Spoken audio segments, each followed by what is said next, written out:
Ini penting nih, penting banget. Terutama buat kamu-kamu yang masih merasa bahwa negeri kita ini baik-baik saja kondisinya.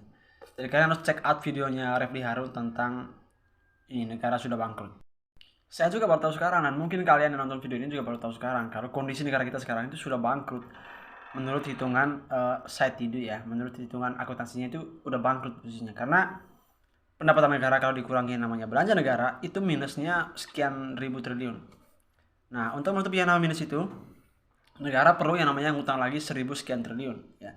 Maka kembali lagi untuk proses pembayarannya masyarakat ditekan lewat pajak. Akan bentar lagi pajak itu akan naik, PPN itu akan naik 12%, akan menyentuh 12%. Yang berimbas pada naiknya semua kebutuhan pokok, BBM semua naik dan segala macam naik. Dan untuk versi yang lengkapnya, kalian boleh cek channelnya Bang Refli Harun tentang negara sudah bangkrut. Karena situ akan lebih lengkap itu hitungannya dan segala macam. Inilah yang dikatakan para ahli itu bahwa pemerintah kita itu punya ambisi yang bobrok ya, karena kesannya itu maksa banget. Pikiran masyarakat itu dihipnotis lewat aksi apa? Pembangunan infrastruktur yang bernuansa modern ya. Apalagi bansos, PKH, sembako, BLT dan segala macam. Walaupun saya juga pernah terima BLT. Itu semua adalah cara pemerintah untuk menghipnotis pikiran masyarakatnya.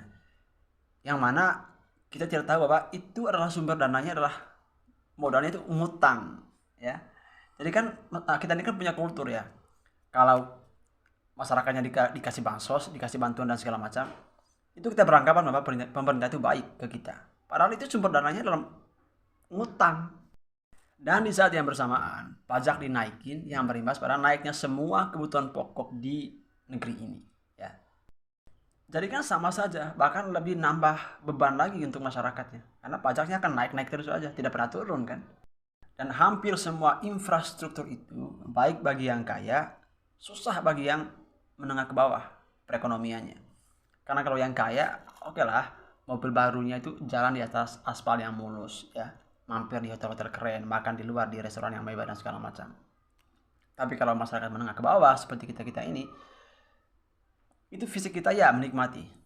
Tapi hati kita itu dikacau balaukan oleh kondisi yang parah di mana beban terhadap pembiayaan hidup itu semakin naik. Jadi kita itu tidak bisa menikmati secara damai semua pembangunan, semua infrastruktur itu.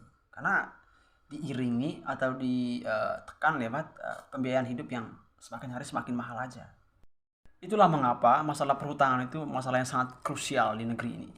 Makanya Pak Dharma Pangrikun bilang kemarin, kalau si capres-capres itu tidak bisa menyelesaikan yang namanya hutang di Indonesia ini, mending jangan dipilih. Ya.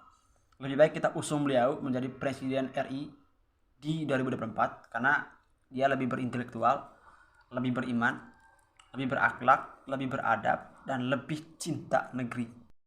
Bahkan dia punya konsep-konsep, formula-formula yang luar biasa dalam proses menyelesaikan yang namanya hutang.